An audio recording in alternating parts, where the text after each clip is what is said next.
Hello learners, welcome back for the new video. In this video, we will see the next practical determination of chloride in water. So first we will see the theory of the chloride content in water, then we will go for the simulation. The aim of the project is the determination of chloride in water. In the theory part introduction, chloride a naturally occurring element found most commonly in natural water. Chloride जो है वो naturally occurring element है जो commonly natural water में found होता है वो या इसका मेन सोर्स जो रहता है वो सॉइल रहती है या फिर इसका जो मेन सोर्स जो रहता है वो रिवर रहता है बाकी के अदर सोर्सेज भी है लेकिन जो मेन सोर्स है इसका सॉइल है it is often found as a component of salt हाँ क्लोराइड जो वो कंबाइंड फॉर्म में प्रेजेंट है जैसे सोडियम क्लोराइड के साथ रहेगा सोडियम क्लोराइड या फिर इन कॉम्बिनेशन विद पोटेशियम और कैल्शियम क्लोराइड या फिर कैल्शियम क्लोराइड के साथ में रहेंगे जैसे NaCl होगा सोडियम क्लोराइड पोटेशियम क्लोराइड होगा KCl कैल्शियम क्लोराइड हो गया CaCl2 ठीक है तो इधर क्या है क्लोराइड कॉम्बिनेशन में किसके साथ अल्कली अर्थ मेटल के साथ है सोडियम पोटेशियम कैल्शियम के साथ ठीक है अब सोर्सेस ऑफ क्लोराइड जो है वो कौन कौन से हैं वेदरिंग ऑफ सॉइल वेदरिंग की वजह से जो वाटर सॉइल के कांटेक्ट में आएगा तब वाटर में क्लोराइड का कॉन्सेंट्रेशन जो ज्यादा हो सकता है then salt bearing geological formation के थ्रू भी वाटर में सॉल्ट जो है वो आ सकता है salt use for road deicing जैसे रोड पे अगर आइस स्नोफॉल की वजह से आइस अगर ज्यादा जम गया होगा तो उस समय हम क्या कहते हैं डी आइसिंग के लिए हमें वो आइस को मेल्ट करने के लिए उस पर सोडियम क्लोराइड डालते हैं तो उस वजह से क्या होता है कि अगर वो सरफेस वाटर के कांटेक्ट में आएगा वो वाटर या फिर वो जिसमें आइस जो वो मेल्ट होने के बाद तो उसमें भी उस वजह से भी क्या हो सकता है कि जो क्लोराइड का कॉन्सेंट्रेशन है वो ज्यादा हो सकता है then contribution from waste water में भी जो क्लोराइड का कॉन्सेंट्रेशन रहता है वो हाई रहता है ह्यूमन के में भी क्लोराइड का कॉन्सेंट्रेशन रहता है उस वजह से वेस्ट वाटर में क्लोराइड का कॉन्सेंट्रेशन ज्यादा रहता है फिर अगर वो सरफेस वाटर के साथ कंबाइन हो गया वाटर फ्रेश वाटर तो उस समय भी क्लोराइड कॉन्सेंट्रेशन यहाँ पे इसीलिए पोल्यूशन इंडिकेशन के लिए क्लोराइड जो है वो क्लोराइड इंपॉर्टेंट है पोल्यूशन इंडिकेशन है ना वो रिवर का या वाटर सरफेस का पोल्यूशन वो सॉरी रिवर का या कोई भी सरफेस वाटर का पोल्यूशन हुआ है वो चेक करना है तो क्लोराइड कंटेंट चेक करते हैं कि वो वाटर में क्लोराइड कंटेंट कितना है एंड इन कोस्टल एरियाज में भी जो सी रहता है ओशन रहता है ठीक है तो वहां से भी क्या हो सकता है कि जो वाटर है वो वाटर ग्राउंड वाटर में मिल सकता है फिर रिवर और वाटर का कांटेक्ट आ सकता है तो उस वजह से भी क्लोराइड का परसेंटेज जो हायर रहता है क्योंकि सी वाटर में बहुत ज्यादा सोडियम क्लोराइड है क्लोराइड की वजह से वो वाटर ग्राउंड वाटर में मिक्स होता है इसका एक एग्जांपल सकता हूँ आपको जैसे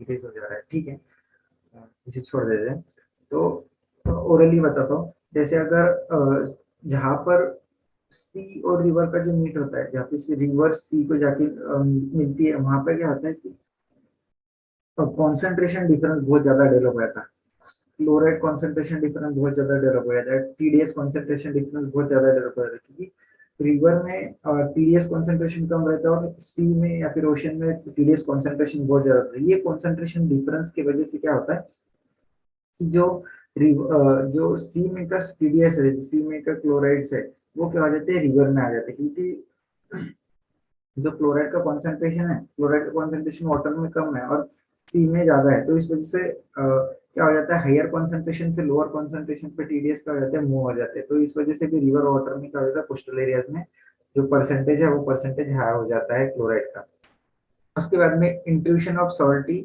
ocean water into the fresh ground water intrusion भी हो सकता है जैसे कोस्टल एरिया के पास अगर हमारे पास बोरवेल होंगी या फिर ओपन वेल होंगी तो अगर पंपिंग बहुत ज्यादा कर दिया बोरवेल में से या ओपन वेल में से पंपिंग ज्यादा किया तो उस वजह से क्या होता है जो ग्राउंड वाटर लेवल है वो ग्राउंड वाटर लेवल नीचे चली जाती है अगर ग्राउंड वाटर लेवल सी की लेवल से अगर नीचे गई तो उस समय क्या होता है उस समय जो सी में का जो वाटर है वो सी में का वाटर वेल तक आ जाता है, वेल के अंदर आ जाता है। तो सी का वाटर वेल में आएगा तो क्या हो जाएगा कि जो सी में के टोटल डिजोल्व सॉलिड्स है, क्लोराइड्स है, वो भी क्या हो जाएंगे, वेल वाटर में मिल जाएंगे। इस वजह से भी ग्राउंड वाटर जो है, ग्राउंड वाटर में क्लोराइड का कॉन्सेंट्रेशन क्या हो जाता है, हाई हो जाता है। देन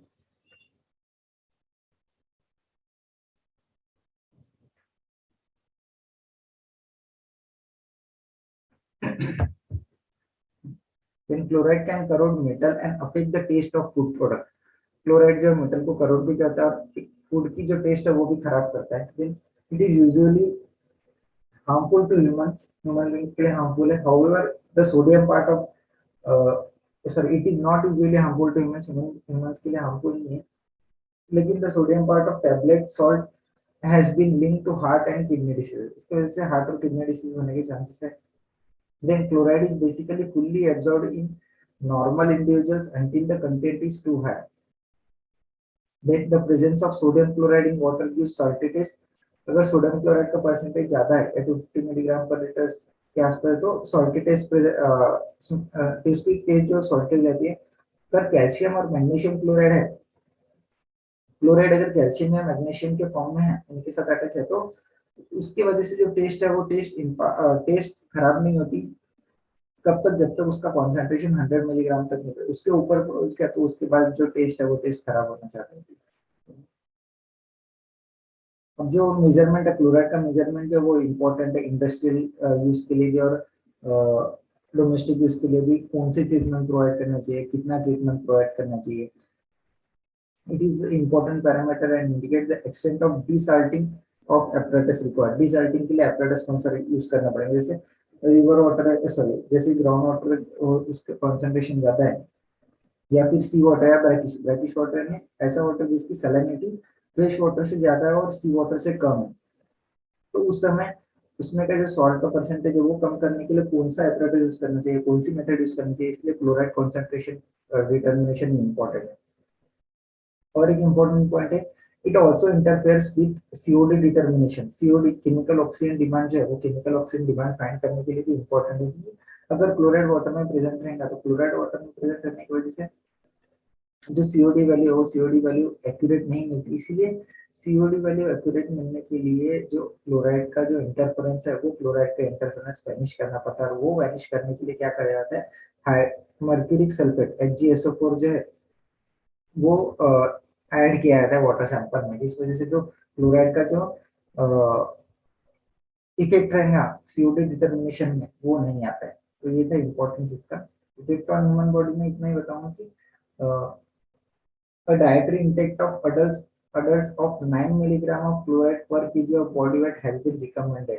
9 मिलीग्राम पर केजी ऑफ बॉडी वेट, अगर आपका वेट अगर 50 केजी है तो आप सिर्फ 45 मिलीग्राम ऑफ फ्लोराइड ही आपको सिर्फ 45 मिलीग्राम पर लीटर, सॉरी 45 मिलीग्राम पर बॉडी वेट ही क्या किया जाएगा और रिकमेंड किया जाएगा। यानी 50 केजी है तो आपकी बॉडी को सिर्फ 45 मिलीग्राम क्लोराइड ही सुटेबल है। देन ठीक है, जो इसका प्रिंसिपल है, प्रिंसिपल बाद में एक्सप्लेन करूंगा। जैसे पिछले बार मैंने आपको प्रिंसिपल जो हार्डनेस करने के बाद में एक्सप्लेन किया था प्रैक्टिकल होने के बाद में, यानी कि सिमुलेशन होने के बाद में, इधर भी वैसे ही एक्सप्लेन करूंगा। इधर थोड़ा डिफिकल्ट तरीके से एक्सप्लेन किया गया है, मैंने अलग से एक नोट बनाई है, उसमें आपको इजीली समझा दूंगा कि इसका एक्चुअल प्रिंसिपल कैसा है। देन सिमुलेशन देखते हैं।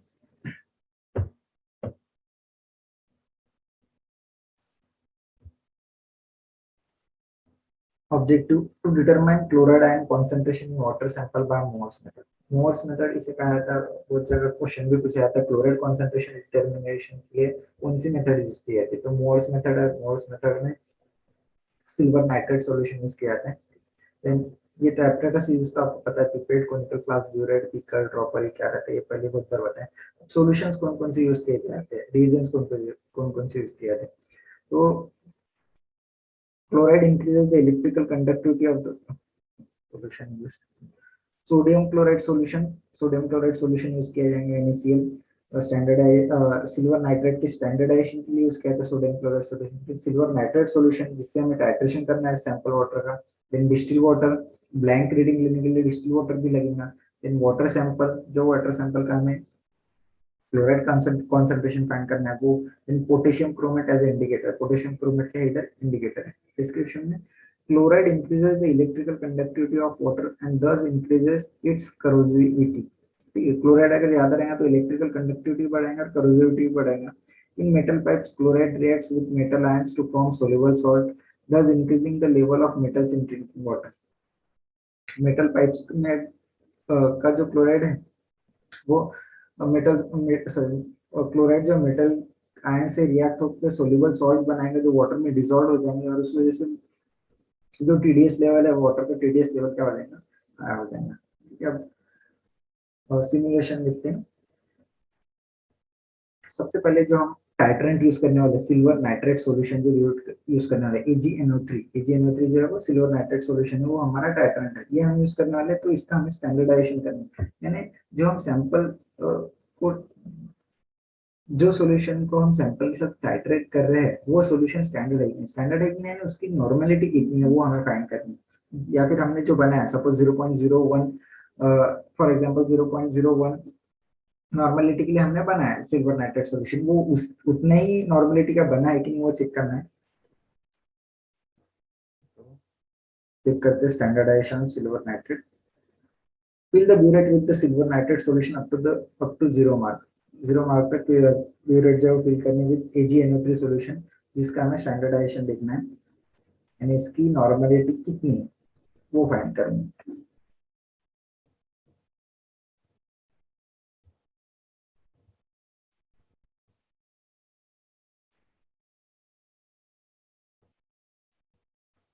जीरो मार्क तक AgNO3 सॉल्यूशन फिल कर दिया।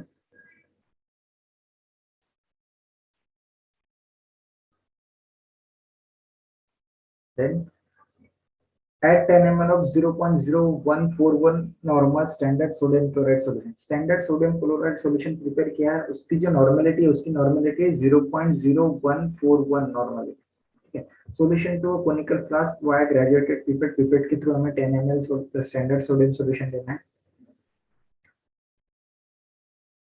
10 ml सॉल्यूशन दिया है।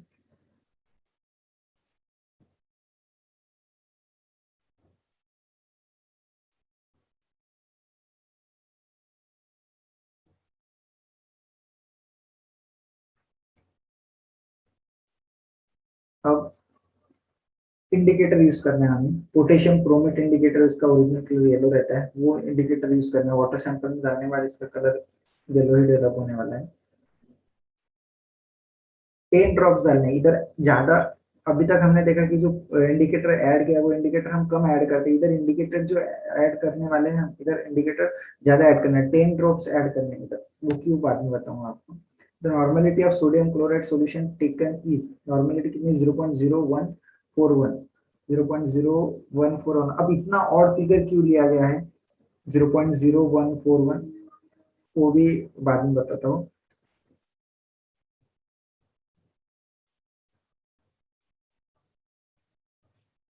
Then अभी क्या करना है, titrate the sodium chloride solution till the colour changes from yellow to pinkish yellow, yellow से पिंकिश येलो तक कलर चेंज होगा। या फिर जो इसका कलर है, इसका कलर ब्रिक रेड फॉर्म होता है। अगर एक्चुअल में आपने प्रैक्टिकल परफॉर्म किया तो इसका कलर जो ब्रिक रेड फॉर्म होता है। ब्रिक रेड फॉर्म होने से पहले व्हाइट पीपीटी फॉर्म होती है, व्हाइट कलर की जो पीपीटी फॉर्म होती है AgCl की, Ag और Cl रिएक्ट होकर AgCl व्हाइट पीपीटी फॉर्म करते हैं। उसके बाद जो कलर आता है वाटर सैंपल को, वाटर सैंपल को कलर आता है ब्रिक रेड या फिर इधर पिंकिश येलो बोला गया। ठीक है, इनिशियल ब्यूरेट रेटिंग जो थी हमारी 0 थी, फाइनल ब्यूरेट रेटिंग 10.1 है, यानी कि सिल्वर नाइट्रेट जो लगा है हमें सोडियम क्लोराइड के साथ रिएक्ट करने के लिए वो लगा है हमें 10.1 मिलीलीटर।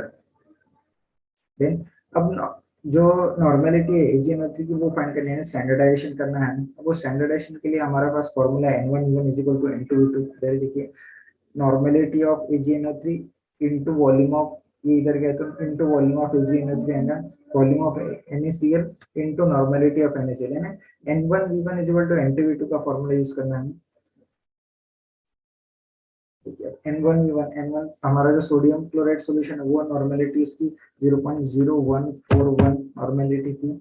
वॉल्यूम ऑफ सैंपल हमने 10 लिया था। अब उसकी नॉर्मेलिटी जो है वो नॉर्मेलिटी हमें फाइंड करनी है इसके AgNO3 की। उसका सैंपल कितना लगा हमें, उसका सैंपल लगा हमें 10.1 ml सैंपल लगा। अब इससे जो नॉर्मेलिटी आने वाली है, नॉर्मेलिटी कितनी आने वाली है, अभी मल्टीप्लाई करेंगे। अब 0.0141 into 10 divided by 10.1। अब देखिए आंसर कितना आ रहा है, 0.0139, 0.0139 इतना आ रहा है, या फिर 0 उसको राउंड ऑफ भी किया तो 0.014 कुछ तो भी आएगा। ठीक है, तो हम लेते हैं आंसर इधर 0.0139। जो नॉर्मेलिटी आ रही है 0.0139। चेक करते हैं, करेक्ट है। आगे का डेसिमल पॉइंट हमने भी कंसिडर नहीं किया।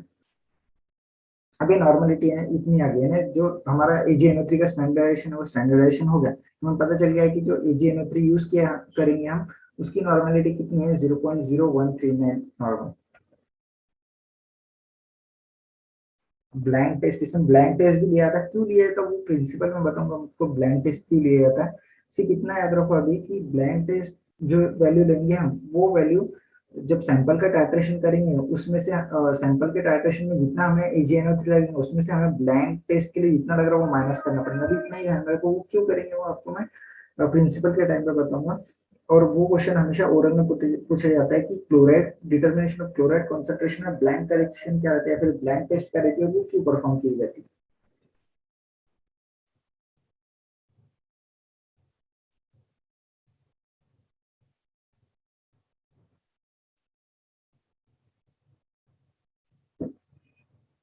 AgNO3 हमें फिर से पीरियड में फिल करना है 0 मार्क तक ब्लैंक करेक्शन के लिए। तो इसकी नॉर्मेलिटी हमें पता है।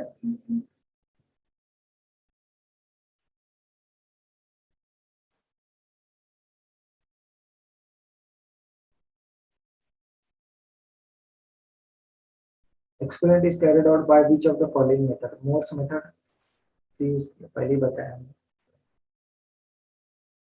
अब इसे हमें क्या करना है, 10 ml ऑफ डिस्टिल वाटर लेना है। डिस्टिल वाटर क्यों लेना, ब्लैंक करेक्शन है। ब्लैंक करेक्शन है जिसमें क्लोराइड कॉन्सेंट्रेशन कुछ भी नहीं, और क्लोराइड कॉन्सेंट्रेशन किसमें नहीं रहता, डिस्टिल वाटर। डिस्टिल वाटर में कोई भी कोई इंप्योरिटीज नहीं रहती, इसलिए क्लोराइड भी नहीं रहने वाला। इसलिए डिस्टिल वाटर को ब्लैंक करेक्शन के लिए या फिर ब्लैंक टेस्ट के लिए यूज किया था, और वो हमें 10 ml डिस्टिल वाटर लेना है।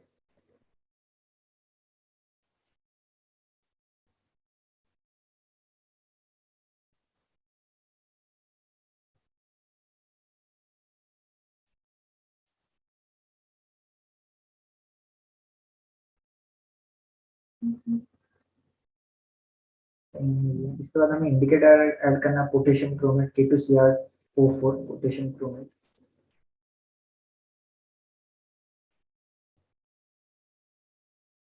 येलो कलर है, वाटर सैंपल में ऐड करने के बाद येलो कलर ही डेवलप होने वाला है। इसका फाइनल मेन पॉइंट का कलर भी ब्रिक रेड या पिंकी शेडो जो बोला गया इधर, वो ही रहने वाला है। क्लोराइड प्रेजेंट नहीं रहने के बाद भी वही रहना, वो आपको प्रिंसिपल नहीं समझेगा ऐसा क्यों होता है।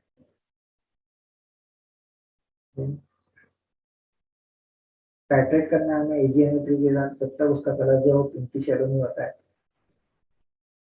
इनिशियल ब्यूरेट रीडिंग आएंगी।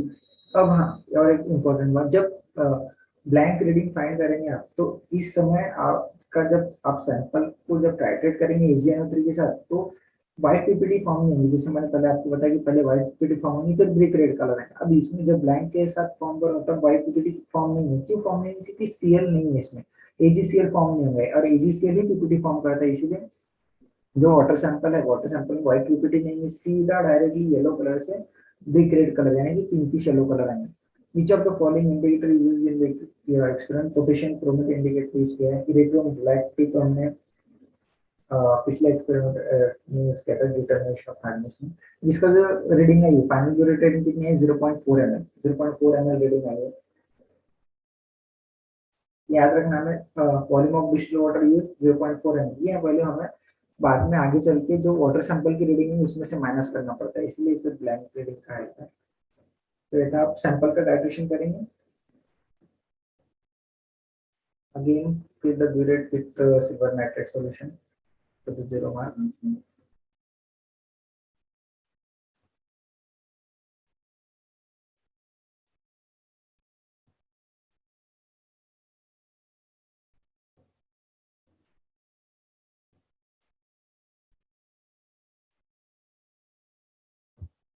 0 मार्क पे फिल हो गए।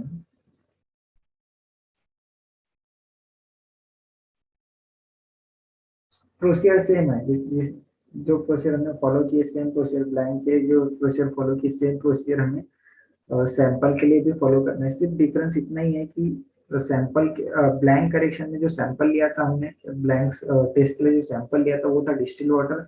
अभी जो सैंपल ले रहे हैं हम वो सैंपल है वाटर सैंपल है, जिसका हमें क्लोराइड कॉन्सेंट्रेशन फाइंड करना है। इसके बाद प्रोसीजर इसमें इंडिकेटर ऐड करना पड़ेगा। The Morse method can be used in the pH interval of 6.5 to 9। Correct है, pH जो है वो 6.9 टू 6.5 टू 9 के बीच में चाहिए। अभी इधर हमने बफर भी यूज नहीं किया। क्यों बफर यूज नहीं किया? क्योंकि जनरली वाटर सैंपल का जो पीएच है यही रेंज में रहता है, इसीलिए हमने बफर सॉल्यूशन या फिर कोई पीएच एडजस्टमेंट के लिए हमें ऐड नहीं किया। अगर वेस्ट वाटर ले रहे हो उसका अगर पीएच कम है या ज्यादा है तो उस समय हमें पीएच एडजस्टमेंट करनी पड़ती है।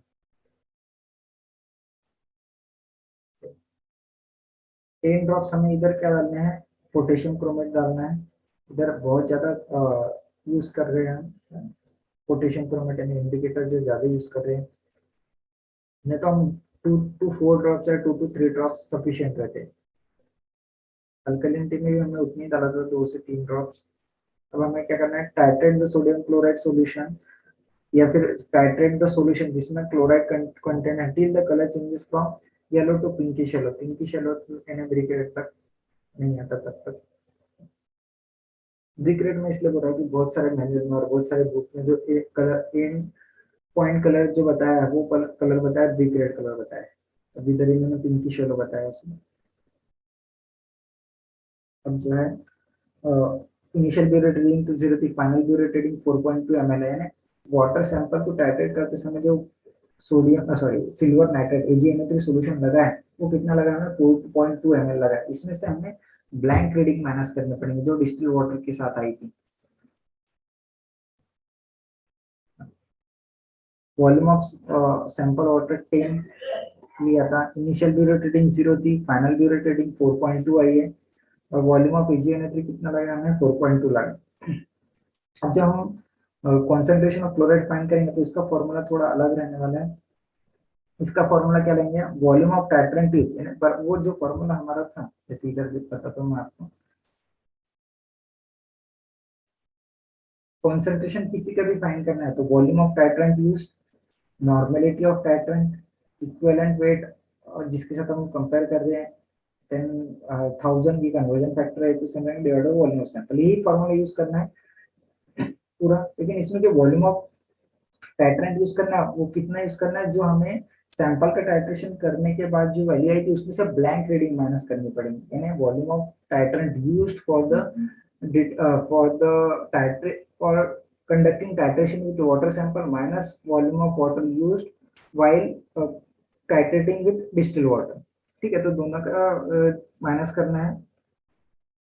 तो दिखाता हूँ, इधर देखिए क्या क्या मिला है हमें, volume of AgNO3 sample titration 4.2 ml मिला है, volume of AgNO3 for blank titration 0.4 ml मिला है। ये दोनों का माइनस करना, 4.2 माइनस 0.4 3.8, यानी एक्चुअल रीडिंग कितनी है मेरी वॉल्यूम ऑफ टाइट्रेशन की, जो एक्चुअल रीडिंग आएंगी ये आएंगी 3.8।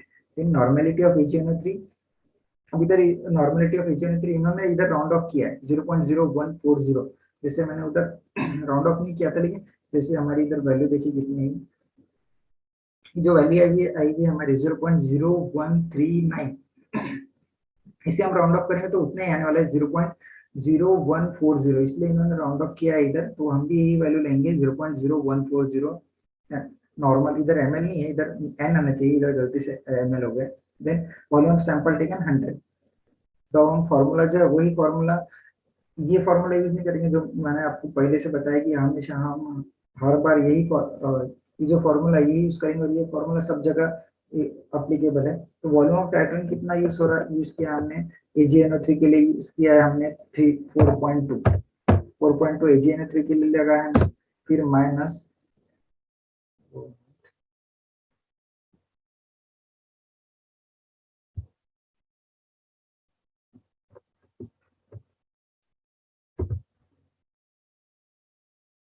माइनस 0.4 इंटू नॉर्मेलिटी जो है वो कितनी 0.0140। नॉर्मेलिटी आई है टाइटन की 0.0140 इंटू इक्विवेलेंट वेट। अब हमने पिछली बार CaCO3 का इक्विवेलेंट वेट लिया था हार्डनेस में, अल्टरनेटिव में CaCO3, क्योंकि वो जो अल्टरनेटिव और हार्डनेस फाइंड करते हैं वो एज अ CaCO3 फाइंड करते हैं, आप क्लोराइड जो फाइंड करते हैं एज क्लोरीन फाइंड करते हैं, तो इसलिए क्लोरीन का इक्विवेलेंट वेट इंपॉर्टेंट है। क्लोरीन का इक्विवेलेंट वेट और मॉलिक्यूलर वेट सेम ही हुआ है 35.5 equivalent weight of chlorine into 1000 divided by 100 M. इधर कैलकुलेट करते हैं नॉर्मलिटी तो पहले से, इसलिए इसको डायरेक्ट मल्टीप्लाई करेंगे 3.8 से, 3.8 into then 35.5 equivalent weight into 1000 divide by 100 M into से 10 करना पड़ेगा। याद है हमारा 18.83 जो आया वो रीडिंग आई है हमारी 18.83 जो क्लोराइड कॉन्सेंट्रेशन है। ये फॉर्मूले में और नीचे वाला भी फॉर्मूला यूज किया तो वही आंसर आना है 18.83। चेक करते हैं अभी इसका जो हमारा आंसर है बराबर है, करेक्ट आंसर 18.83। अब according to BIS for drinking water the acceptable range for chloride is less than 250 milligram per liter। acceptable range जो क्लोराइड की एज पर IS कोड वो है 250 मिलीग्राम पर लीटर, ये करेक्ट। और परमिसिबल लिमिट है 1000 milligram पर लीटर। एक्सेप्टेबल लिमिट यानी डिजायरेबल लिमिट वो 250 है, परमिसिबल लिमिट है 1000। Correct answer. According to BIS for drinking water, the acceptable range of chloride is less than 250 milligram per liter. Hence, the water sample given as chloride 18.81 milligram per liter. So it is in the BIS standard range for drinking water. में ये water हम drink कर सकते हैं। ठीक है, तो ये था हमारा प्रैक्टिकल। अब इसका जो मेन प्रिंसिपल है वो कैसे होता है, कलर चेंज कौन क्या ऐड करने के बाद कलर चेंज क्यों आता है, फिर ब्लैंक करेक्शंस क्यों लेने पड़ते हैं वो अभी बताता हूँ आपको मैं। इम्पोर्टेंट है जो ओरल में हमेशा पूछे जाते हैं। उससे पहले ये बताता हूँ कि जो डिसोसिएशन है वो कैसा होता है। NaCl अगर सपोज सॉल्यूशन रहेगा,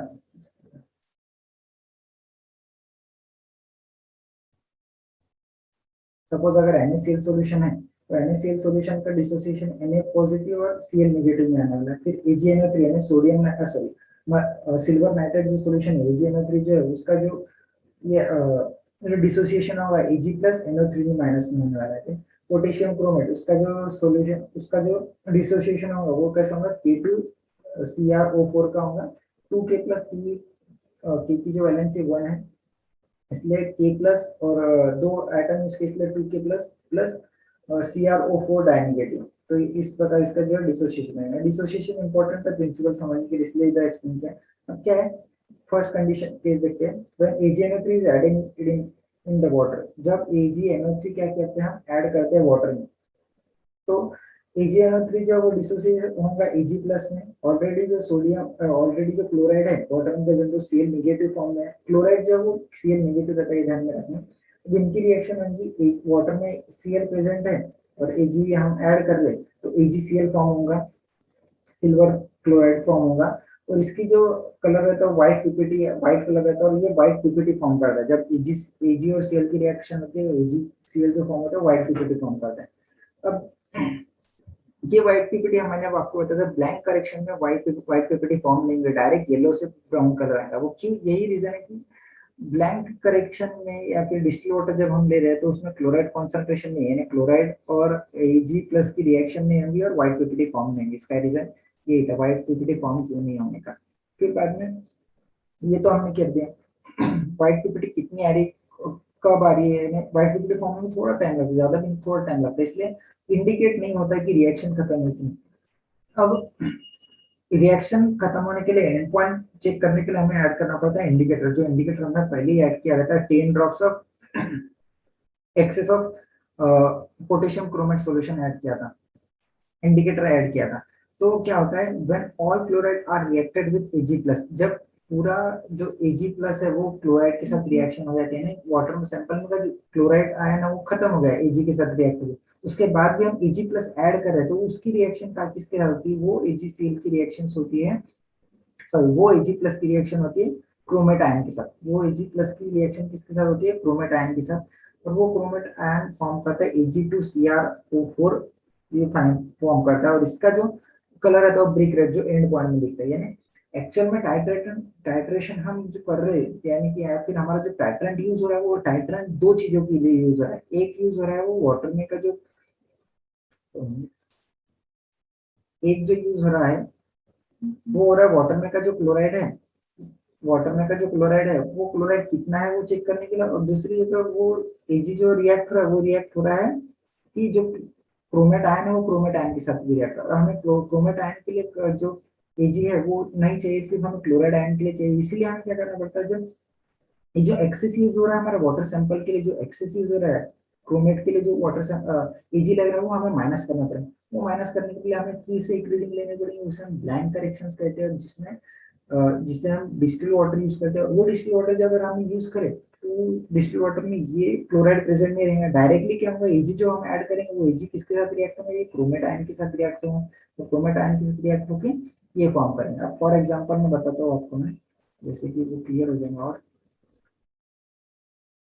जैसे सपोज हमने वाटर सैंपल के लिए रिएक्ट किया, और वाटर सैंपल में हम रिएक्ट किया, सपोज 8 रीडिंग हमने आई, 8 ml आया हमारा क्लोराइड के साथ रिएक्ट होके, और 1 ml ऐसे सपोज करो 8 टोटल रीडिंग 9 ml है, और 9 ml में से 8 ml जो यूज हुआ है वो क्लोराइड के लिए यूज हुआ है, और 1 ml जो यूज हुआ है वो क्रोमेट के लिए यूज है, लेकिन हम टाइट्रेशन करते समय हमारी टोटल रीडिंग से हम ओरली तो नहीं बता सकते कितना किसके लिए यूज है, इसीलिए क्या कहता है ब्लैंक करेक्शन ली जाती है, जिसमें ये जो 8 ml है जो यूज है वो यूज नहीं होगा, सिर्फ कितना यूज होगा, वो 1 ml ही यूज होगा, यानी क्रोमेट के लिए कितना लग रहा है हमें पता है 8 ml लग रहा है, 1 ml लग रहा है, सॉरी क्रोमेट के लिए कितना लग रहा है 1 ml लग रहा है, टोटल जो लग रहा है वाटर सैंपल के लिए वो लग रहा है 9 ml, यानी जिसमें क्रोमेट भी है और जिसमें क्लोराइड भी है, तो माइनस करेंगे तो सिर्फ हमें मिलेगा सिर्फ किसका, क्लोराइड का ही मिलेगा, इसीलिए ब्लैंक रीडिंग जो ब्लैंक रीडिंग इसीलिए ली जाती है, और यही क्वेश्चन जो हमेशा एग्जाम में पूछा जाता है कि ब्लैंक करेक्शन क्यों लिए जाते हैं, और वो ब्लैंक करेक्शन लेने के लिए कौन सा सैंपल यूज किया जाता है,